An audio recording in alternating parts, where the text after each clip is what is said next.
Okay, good morning, everybody. Are you able to hear? Yes, sir. Okay, good. So let's get started with what we are discussing. And today, at the end, we'll complete 5 minutes earlier, 7 minutes earlier. We'll have a mock test today.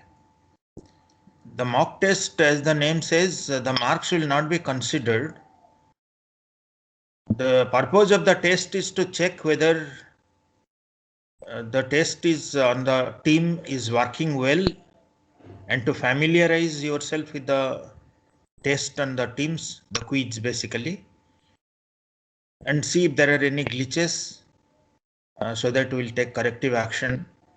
And the marks will not be considered, excepting that we will announce the names of all who get 100% in this mock test.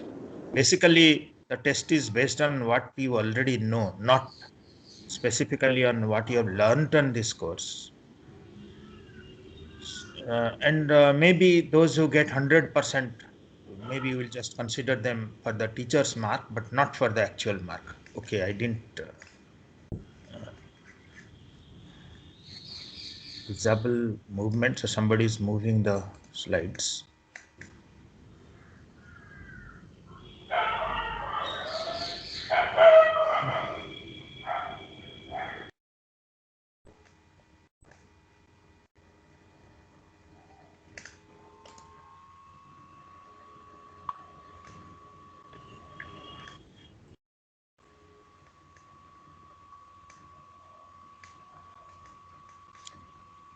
Okay, let's get started. Hello. Yes, anybody wants to tell anything? Sir, can you please make us all attendees? Someone is continuously removing people from the. Yeah. So I go to the participants, and then how do I make all attendees? I can make one person attendee, but how do I make all attendee? Anybody knows? Okay, let me just try here.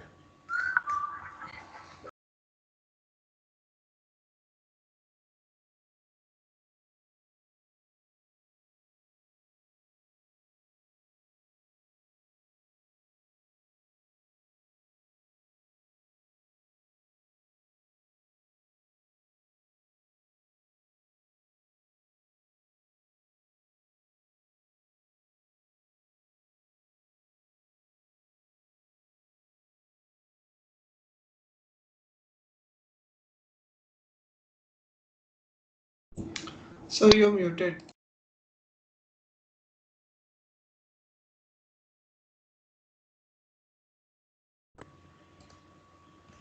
Okay. Okay. So let's proceed. Are you able to hear? Are you able to hear? Yes, sir. Okay.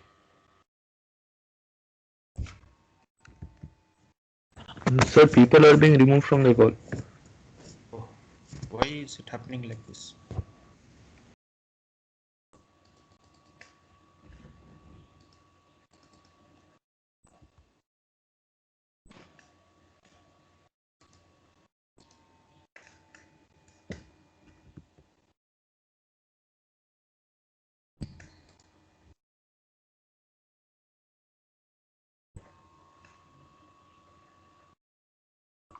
So why are they getting removed? I don't know. Somebody is removing or what?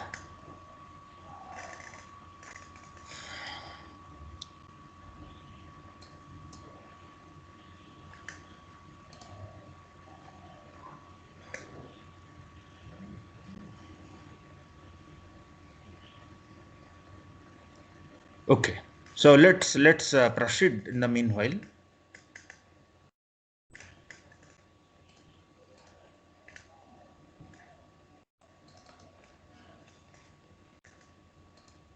Okay. First is the exercise.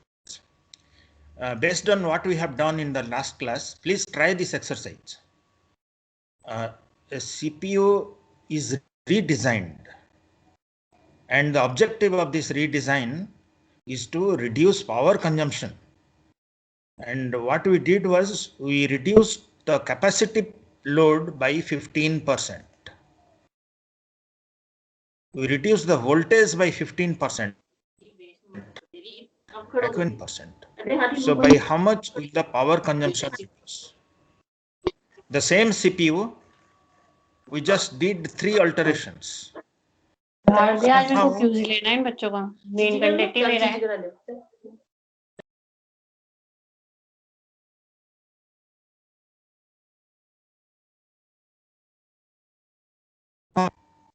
Are you able to hear?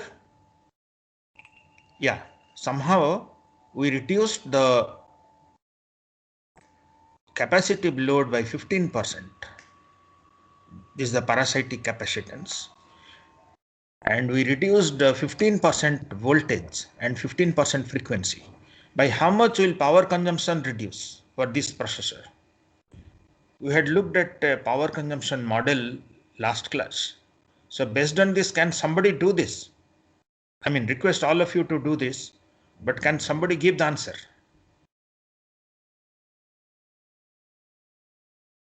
Is it 48% or something? Okay, let's look at it.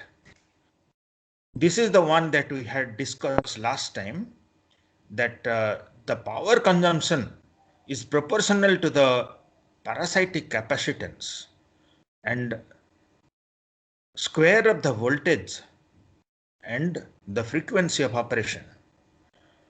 Now we have reduced the capacitive load by 15% and the voltage by 15% and the frequency by 15%. And if you compute this, you will get the power new by power old is 52.52.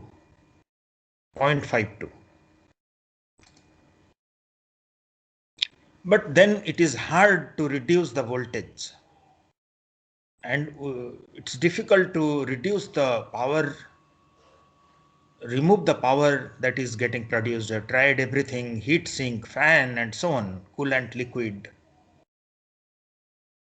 So if we can't really increase the number of transistors, we can't increase the frequency and so on, how do we improve the performance? Let's look at the answer for that.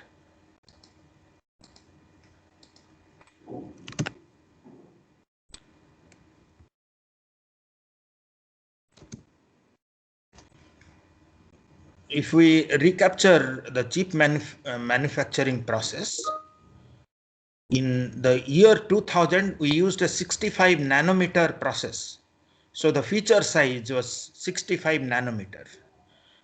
See this data, please let us, in all this course, not only this course, other courses, let us learn to distinguish between data, information, and concepts.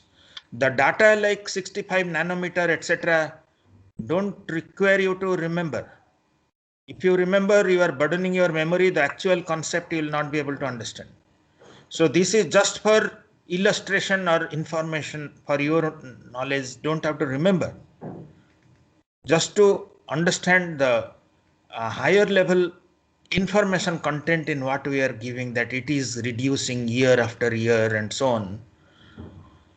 So from 65 nanometer, it became 45 nanometer, 32 nanometer in 2010, 14 nanometer.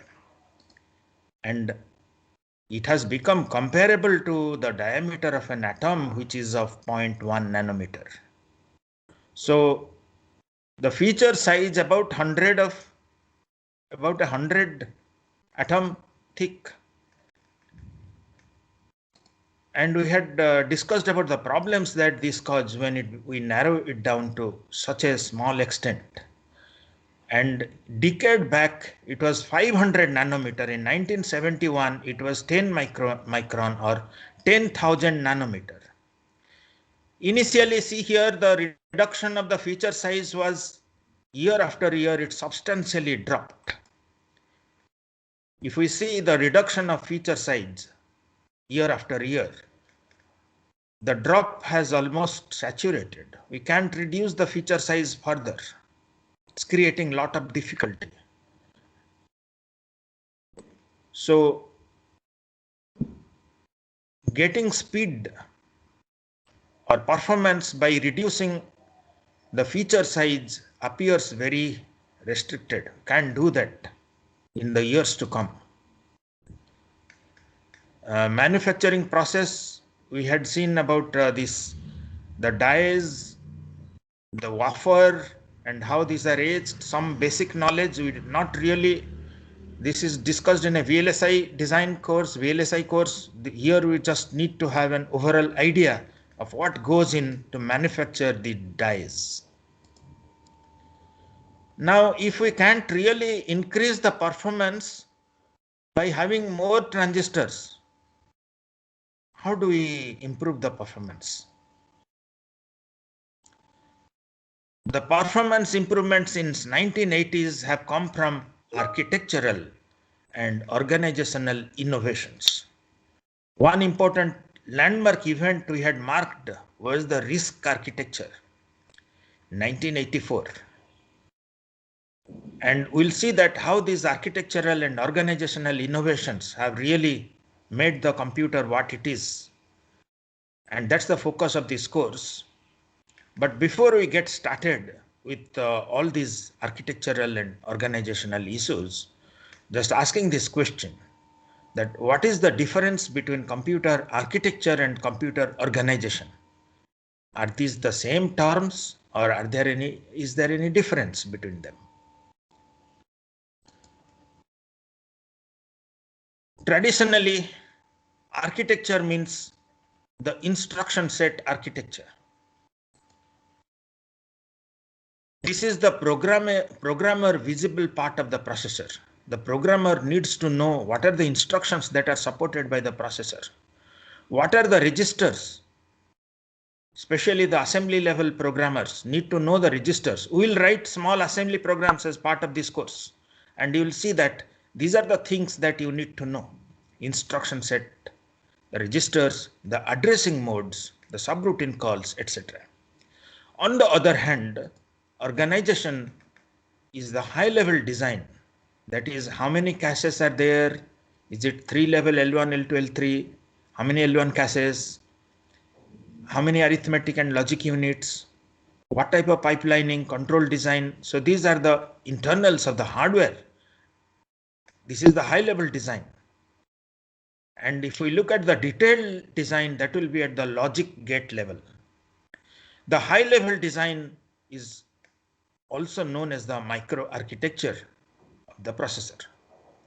So this is the typical distinction between the architecture is the programmer visible part of the processor, instruction set, register, addressing modes, etc. And the organization is details of the hardware, the high level design like how many caches, etc. And this is called as the organization or the microarchitecture. This is the typical uses of the term. The origin of this term comes from Amdahl, Blau and Brooks. Long back in 1964, they used this term.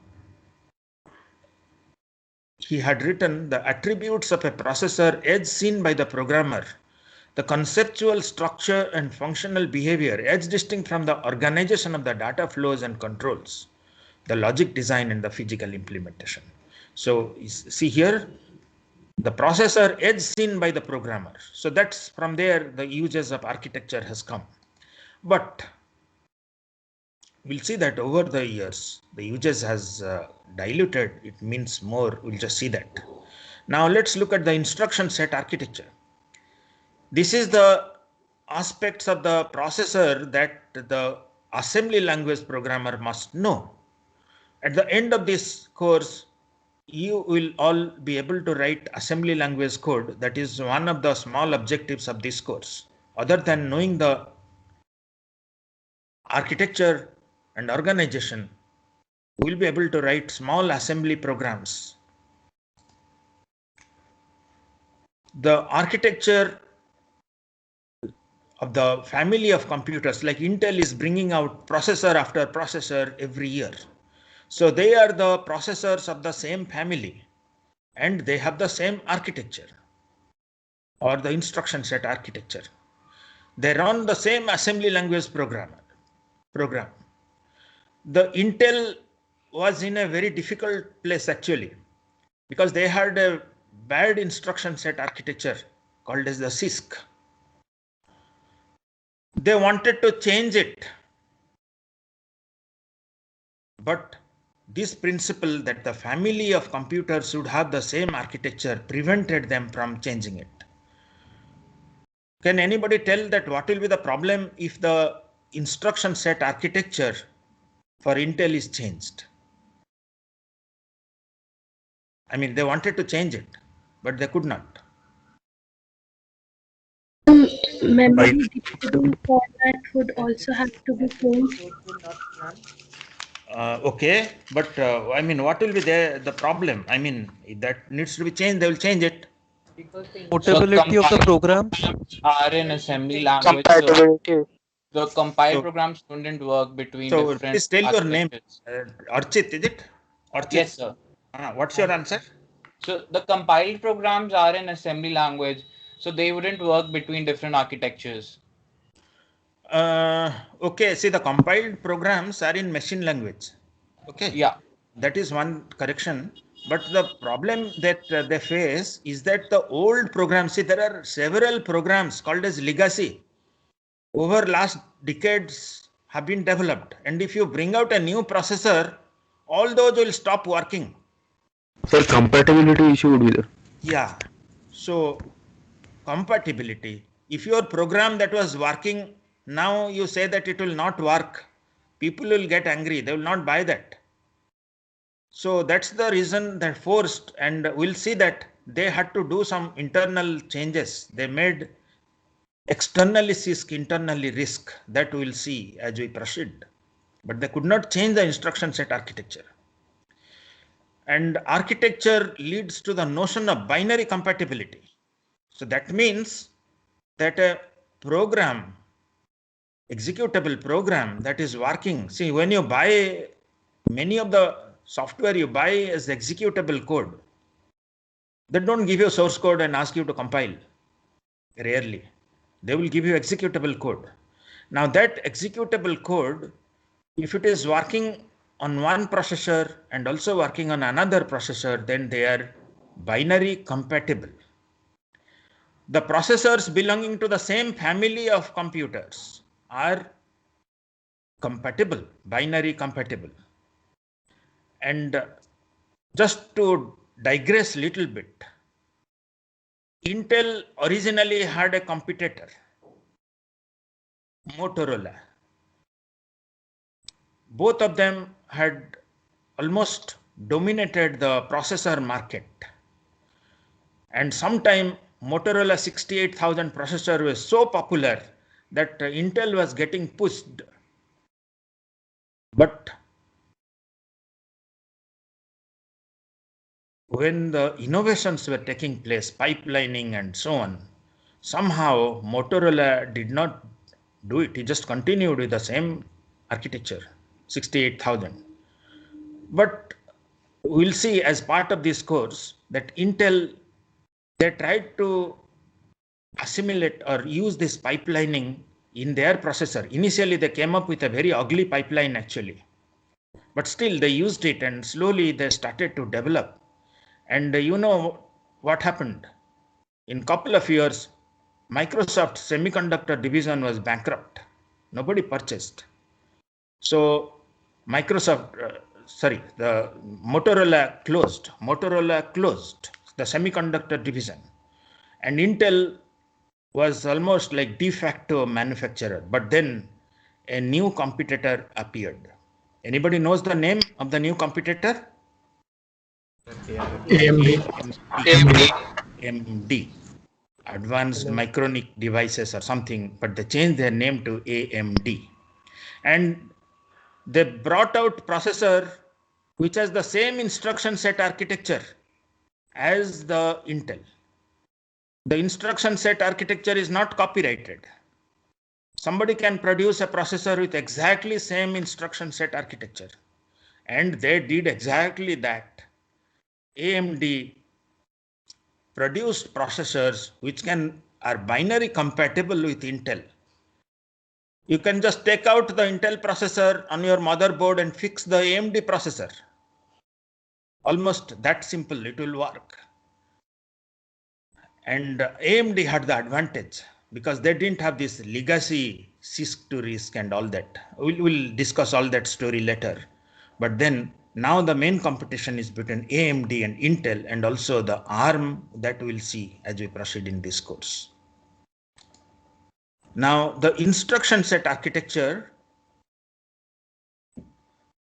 as we said, defines what the assembly language programmer need to know. We'll first discuss about the instruction set architecture because we are going to do assembly programming. And family of computers, same architecture, run the same assembly language program. Now, the instruction set architecture, once it is defined, the compiler writers, they write compiler using that instruction set, and the application programmer write here programs. On the other hand, based on the instruction set, the hardware designers, they design the processor. And this instruction set we can consider as an abstraction of the hardware. Now let's look at the advantages of this abstraction. First is that the instruction set architecture, once we define it, lasts for generation. Like we saw that Intel processors over last 30-40 years using the same instruction set architecture. So program running 40 years back, the executable code also runs now. That is portability. Used in many different processors like AMD, Intel, Motorola, etc. in same instruction set architecture. Generality. It provides convenient functionality to the higher level. The compiler writer knows that what instruction set he will produce code, and therefore it becomes convenient for him. And once you know the instruction set architecture is formalized, the hardware designer can have efficient implementation of that instruction set architecture. So this is a very fundamental thing, the instruction set architecture, and we're going to discuss that first. But one thing is that even though we distinguished between architecture, organization, and hardware details, but over the years, they are being loosely used. Architecture nowadays not only implies instruction set architecture, it also implies organization. I mean, some writers and engineers, they use these terms, instruction set architecture, organization, and hardware, but they use the term architecture to imply these. So sometimes the term is used loosely. Now look at this desktop. We have this motherboard on which you can identify the processor here from its heatsink, and there will be a fan on top of it. There are extension cards here. You can attach extension cards, and then this is the monitor and the keyboard. And then there is the hard disk, CD-ROM, etc. But then asking this question here, that how are these different components connected by buses? Are these all tied together, all these components, the processor, the memory, the cache, the display, the keyboard, the hard disk, network? So can we draw a schematic diagram to show how different components of a computer are connected by buses? So that is the most fundamental model of a computer at this level that we must be aware of. Sometimes in Vivas, etc., we ask this question, that can you please draw a schematic diagram to show how the different important components of a computer are connected by buses? And in the Vivas, we have heard very strange answers. Some have drawn like different components and then drawn lines between them, fully connected and so on. And some even refer to this box as the CPU. I think some school book or somewhere they call this as the CPU. But the CPU is sitting here. That's the processor. The box is not the CPU. Sometimes in the school books, etc., they write bit misleading. And this is the computer box here, and the CPU is here under the heatsink. Now, how do we draw this diagram? And I'll just show you the diagram and we'll discuss little bit of that, but that's a very important diagram. All our course and all architecture courses, etc., they will all adhere to this. There are small improvements we'll discuss on this that has happened, but then this is the overall organization of a computer. The processor chip contains the cache.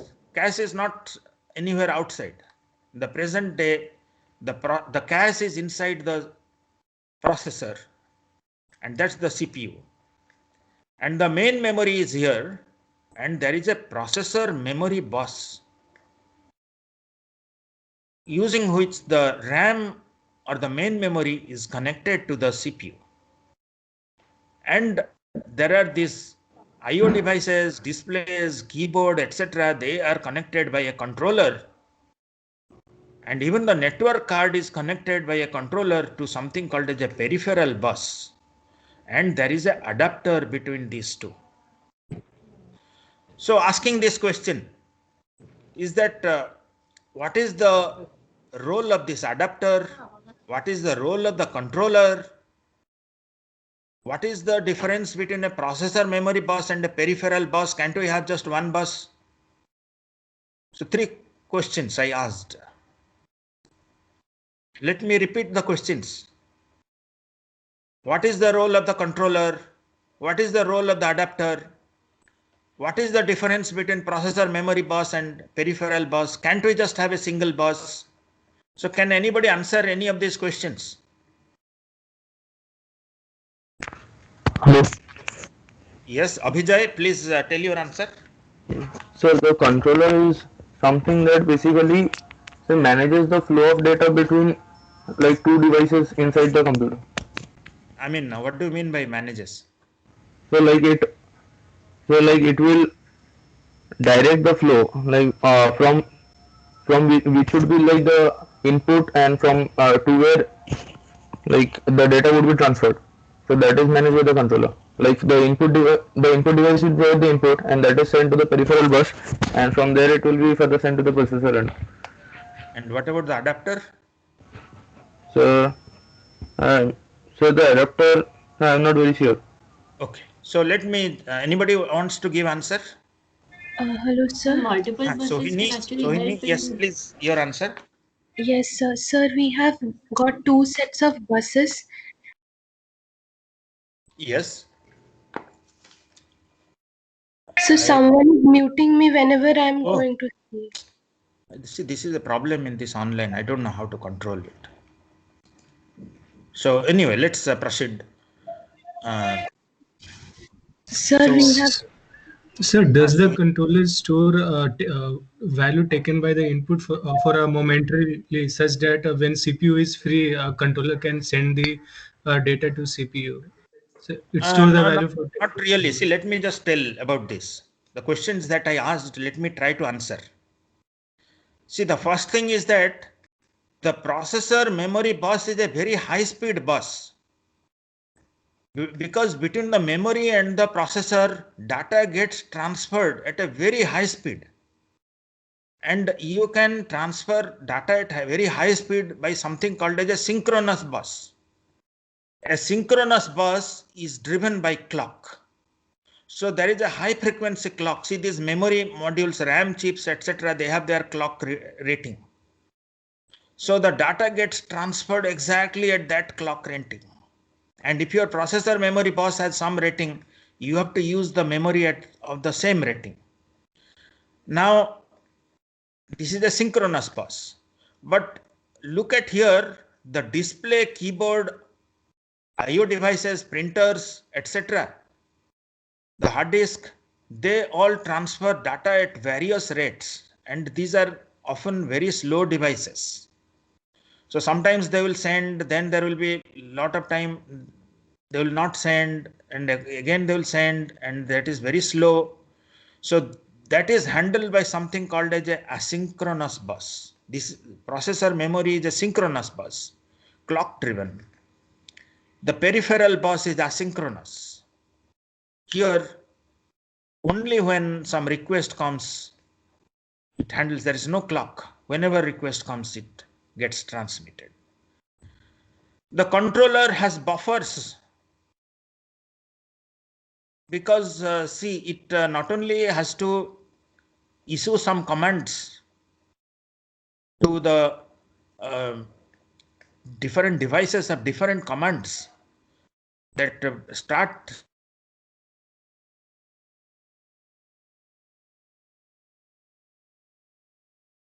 unit, actually that will not discuss here, and they control this, the devices, when to send, what speed, and buffer where they can store and send to peripheral bus, etc. The adapter is here because this is the synchronous bus and this is the asynchronous bus. Data is getting transmitted high speed on here. So when the CPU sends data high speed, somebody has to buffer that before sending to peripheral bus. It has to send it at its own speed on the peripheral bus. On the other hand, when the data is sent from the peripheral bus towards the CPU, it also stores data, and then once it has sufficient data, it sends it at high speed to the CPU. So there are two buses here, processor memory bus, peripheral bus connected by adapter. The processor memory bus is a high speed bus. The peripheral bus is a lower speed bus. And all these devices, displays, keyboard, hard disk are attached through controllers to the peripheral bus, even the network card. So this is the fundamental diagram that how these are connected. And over the years, there are small changes that have occurred. Definitely we discuss that in a higher level course, but this I don't know, maybe we'll just discuss this only. But through all our discussions, we'll assume that this kind of organization of the computer's main components. Anybody has any question here? Sir, which one is acting as the local buffer? See, this adapter has buffer in it because this is a very high speed bus. Okay. Now it cannot really communicate at that speed with the peripheral bus.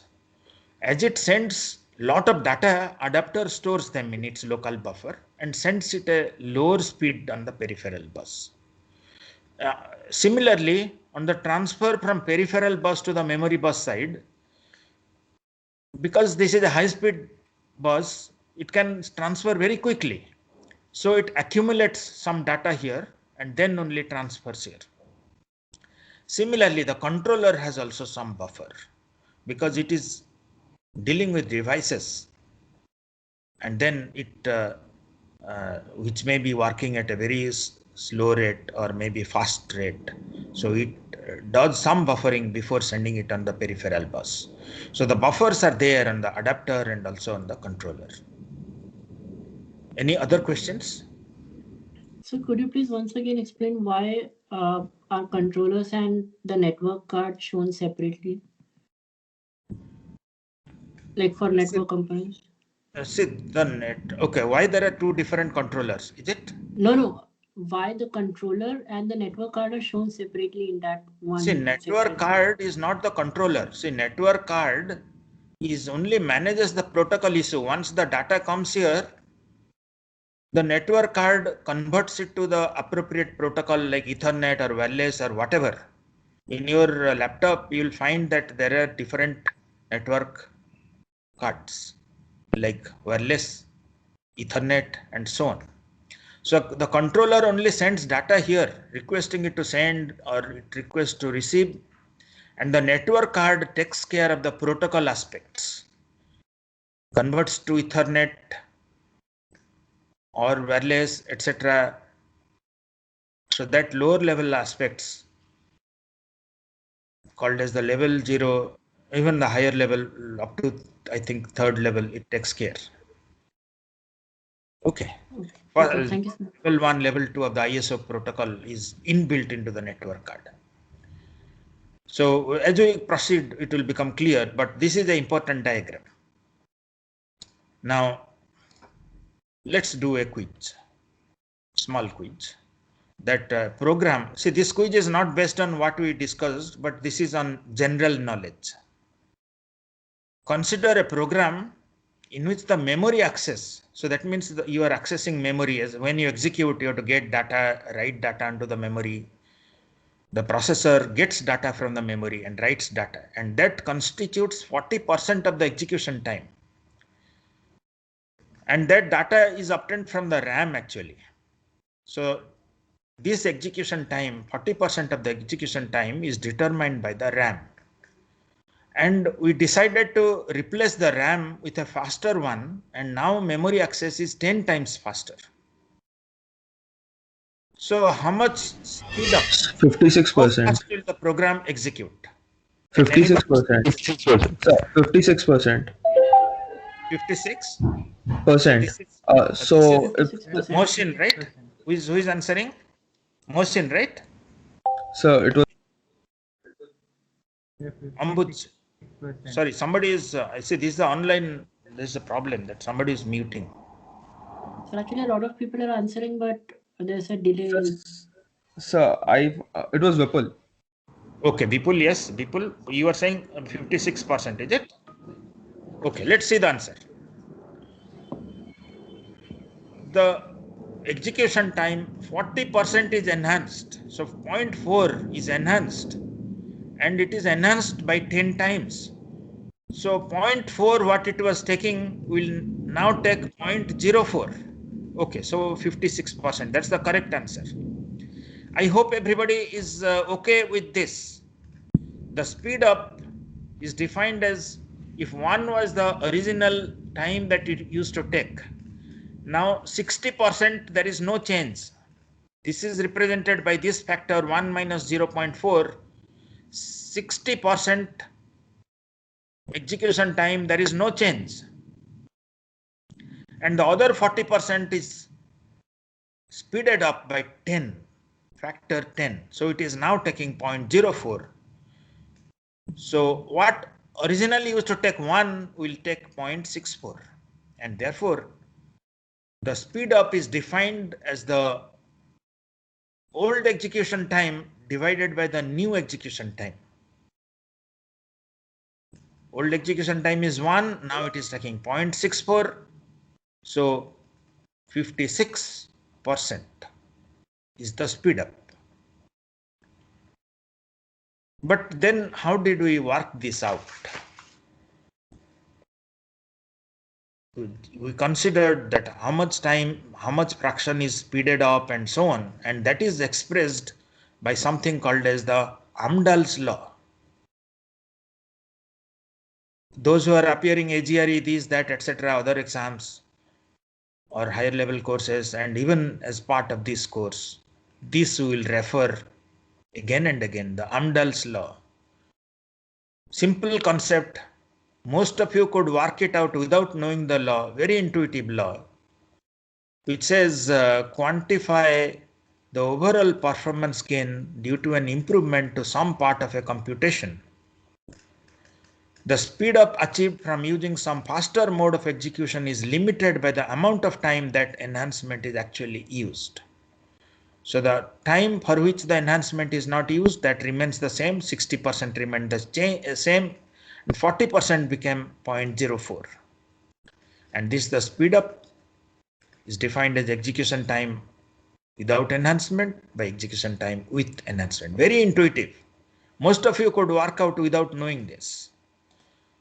So the one that has remained unaffected here, and this 40% is now taking only this much. So now it is taking this much time on the right side, and the left side is the original time. Very intuitive law. If we express that, it will become like this. that speed up is execution time old by execution time new by 1 minus fraction enhanced. This is the unchanged part, and this is the changed part for which it's taking less time now. But don't remember this formula I written here. Don't memorize this formula. We'll ask problems, but if you memorize, you will not be able to answer the questions. Just remember the concept.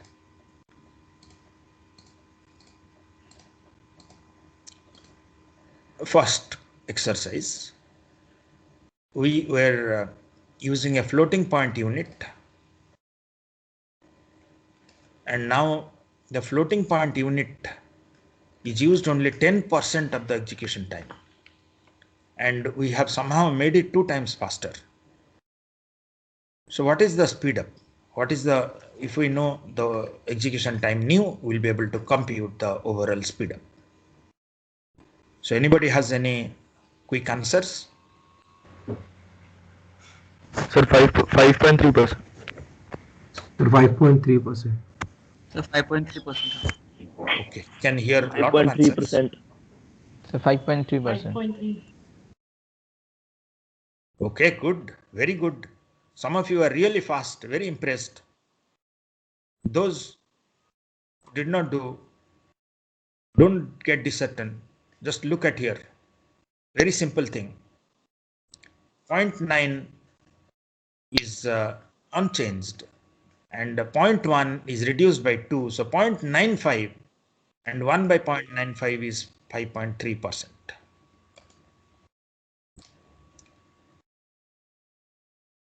So we will just look at this and then stop here for the quiz today. And remember that Thursday we'll have a small quiz, and today is the mock quiz actually, just to get you used to how the quizzes will be conducted, and the marks are automatically computed. But then one thing need to say is that since we are doing in the teams, today is a 5-minute quiz, and we'll announce the start of the quiz through a chat. The TAs will help, they will write the quiz has started, and you can look at the top of your team's screen and select the quiz. And then at the end, because see, the Teams does not display a clock actually, so that's our difficulty. I mean your difficulty, that you don't know when it will stop, because after it stopped you cannot submit.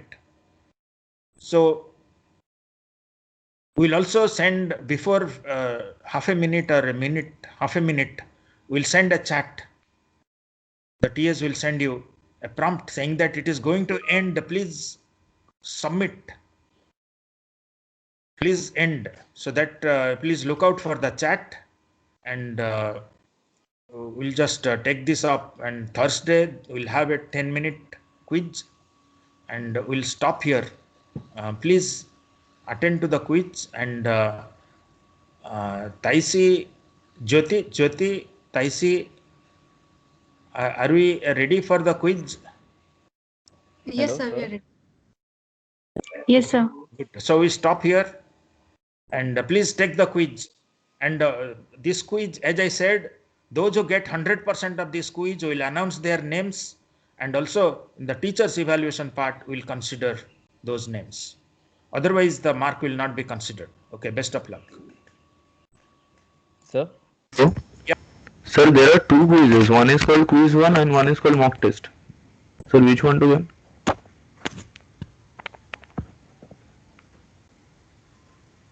Sir, you are muted. Your mic is on mute. So today we have the computer architecture mock test. Sir, that quiz is showing closed. Jyoti, am I correct that today it is called as the mock test for computer architecture? Yes, sir. Yeah. So it is the mock test for computer architecture.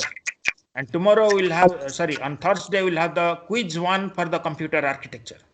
For operating system, you'll have the separate ones. Okay, best of